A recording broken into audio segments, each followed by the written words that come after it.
capital city. Kids, look!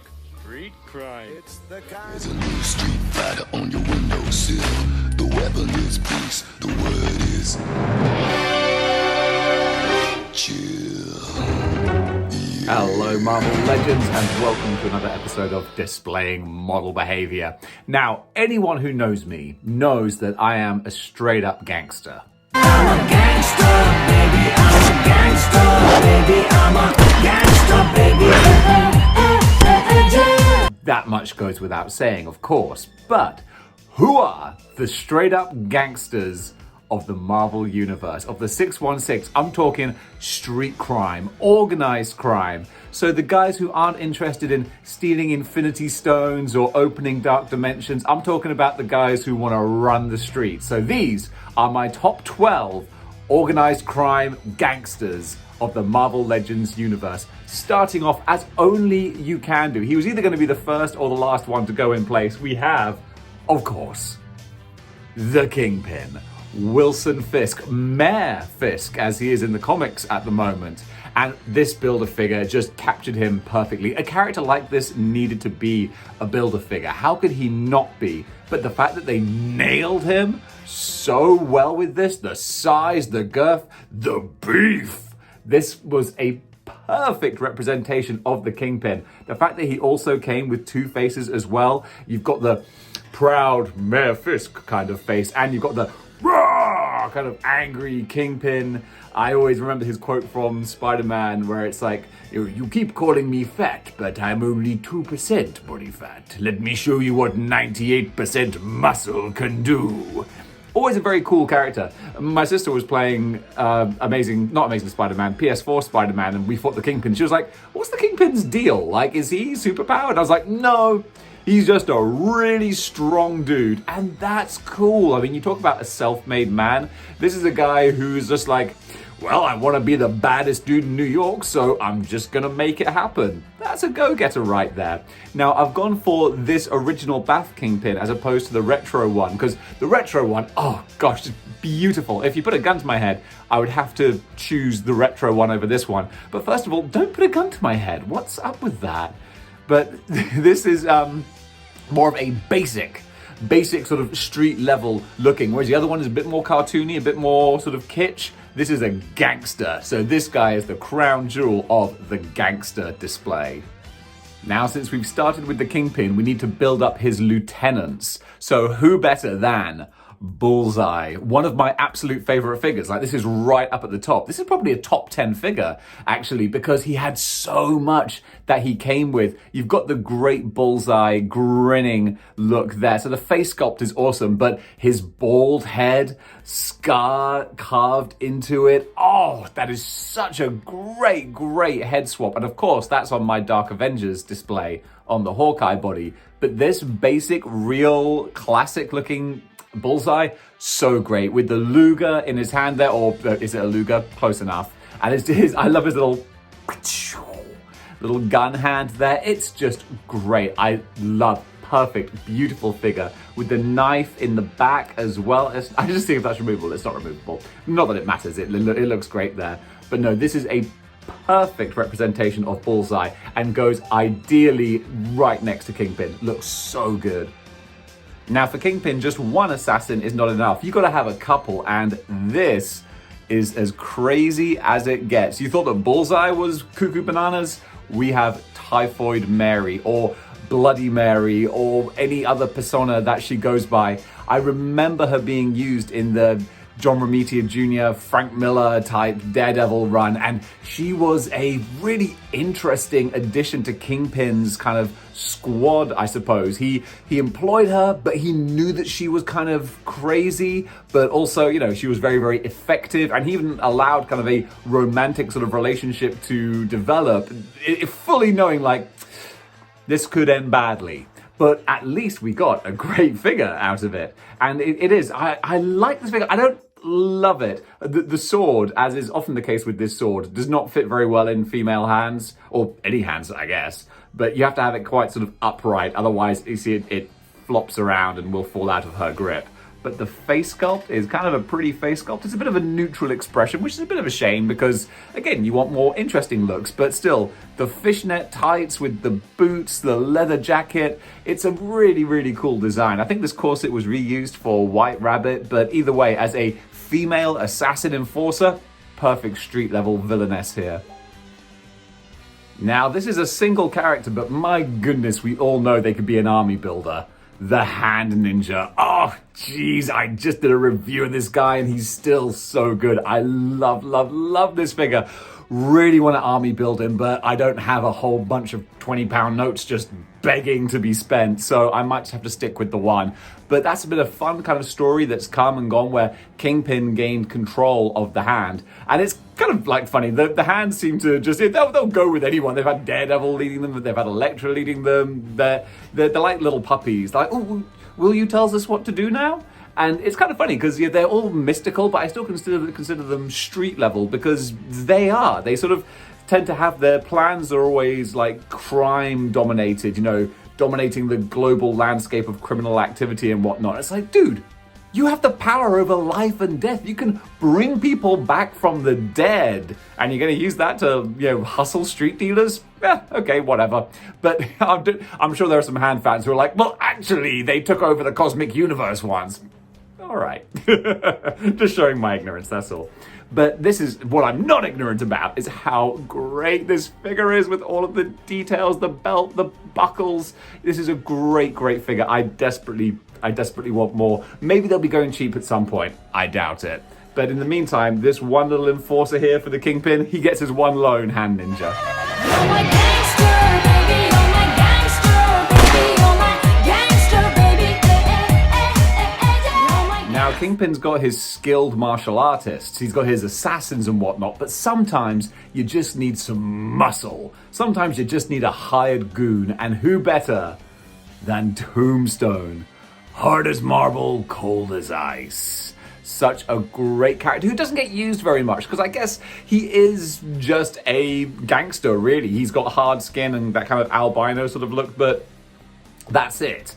But I really dig this figure because he's got his kind of Dracula sort of cape type look to him with the collar, but also just the face sculpt is really cool. I think it's an underrated face sculpt with the grin and the red eyes.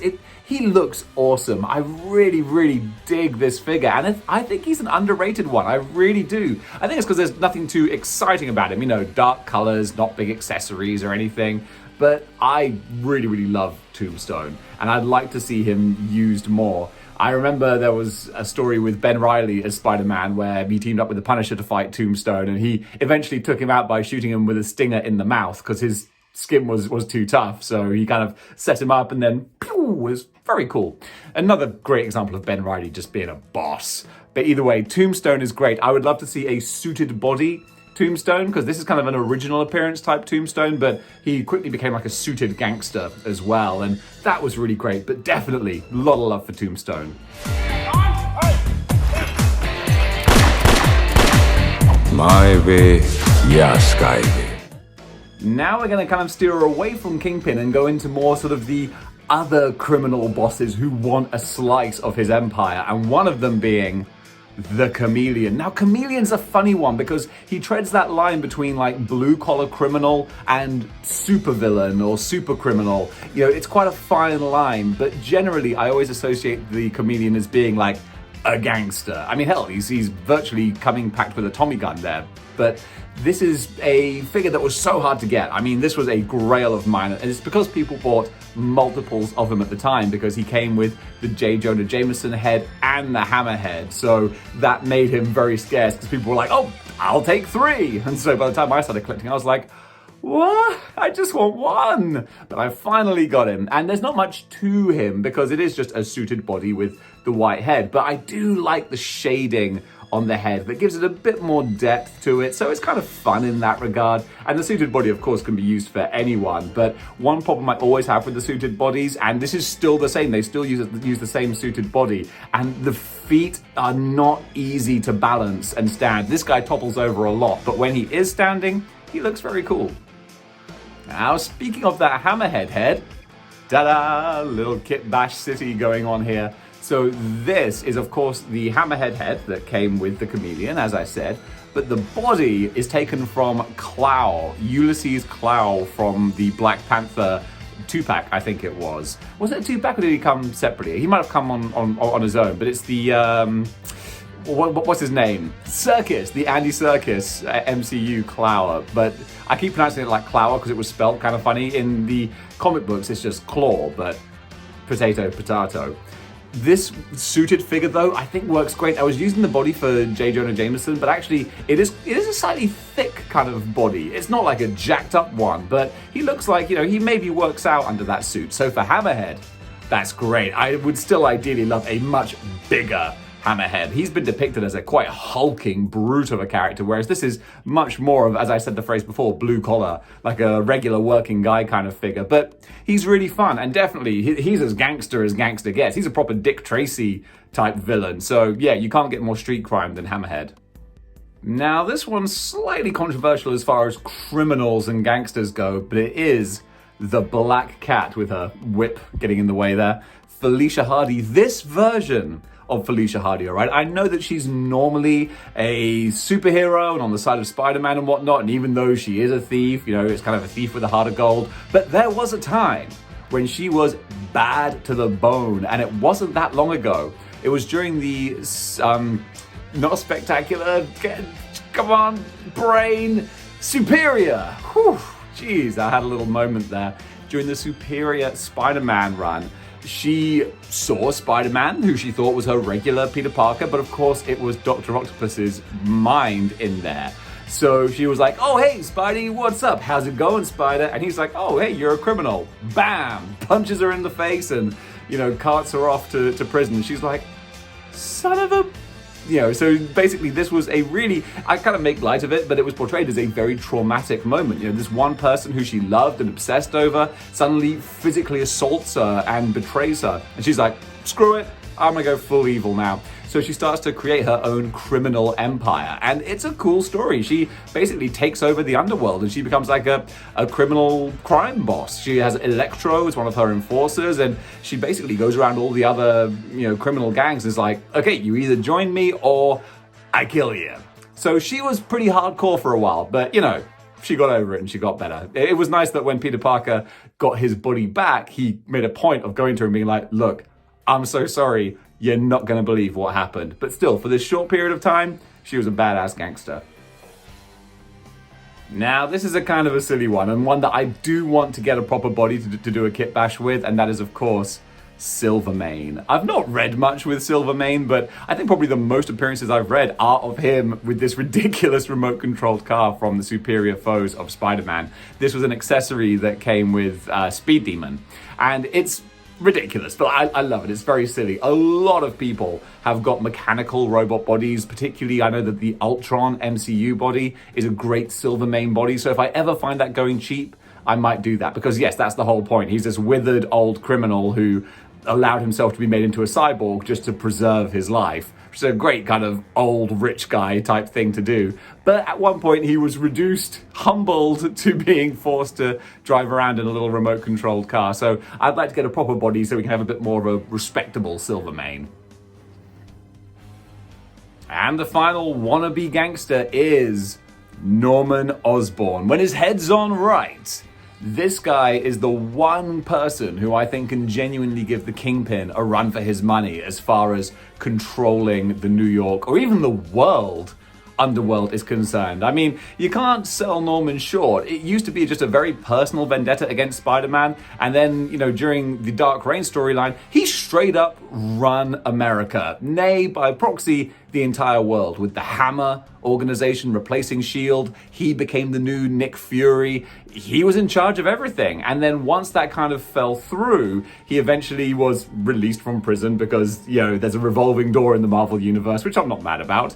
But he then went into more of a criminal empire building type thing. We had the Great Goblin Nation story where he recruited all these kids to become Green Goblin mercenaries for him, and it was a fun time. And for a while, it was Norman Osborn. He stepped away from being an industrialist and he was like, no, I've pretty much been outed as a psychotic criminal, might as well live the gimmick. So he went on to, become a drug dealer, gun runner, all those kinds of things that you would expect of a Kingpin type character. And besides being crazy, he also has the brains to combat the Kingpin and run that kind of lifestyle. So if anyone deserves a seat at the table, it's Norman Osborn.